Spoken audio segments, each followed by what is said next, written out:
கேக்குறீங்களா? வெளிப்படையா பேசுங்க. நான் மட்டும் வந்து கேக்குறீங்க. நடிகை வழக்கை பொறுத்த வரைக்கும் 2 கோடி ரூபாய் கொடுத்து கேஸை வாபஸ் வாங்கணும் அப்படின்னு சொல்லிட்டு ஒரு பேரம்லாம் நடக்குதா சமூக ஊடகங்கள்ல ஒரு பேசப்பட்டு வருது. 2 கோடியா? யார்கிட்ட இருக்கு? 2 கோடி வரைக்கும் நடிகை வழக்கை வாபஸ் வாங்க கொடுக்கப்பட்டதா? யார்கிட்ட இருக்கு 2 கோடி? அவங்களுக்கு கொடுக்குறாங்க. அப்படி அவங்களுக்கு கொடுக்கணும்னு அவசியமும் இல்லையே. தம்பியே சொல்றாரு, வந்துருவாங்க போவாங்க வருவாங்க போவாங்க, இதேதான் அவங்க கிட்ட. அப்படி ஒண்ணும் இல்ல தம்பி. அது அந்த நடிகை யார் இயக்குறாங்கன்னு நீங்க நினைக்கிறீங்க? அதான் காவல்துறை இப்ப யார் இயக்குறாங்களோ அவங்களே தான்.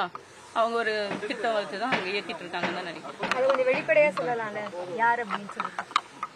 விஜய்கிட்ட கேக்குறீங்களா? வெளிப்படையா பேசுங்க. நான் மட்டும் வந்து கேக்குறீங்க. யாரு எங்க காவல்துறை யார் கட்டுப்பாட்டுல இருக்கு? அரசாங்க கட்டுப்பாட்டுல தானே இருக்கு.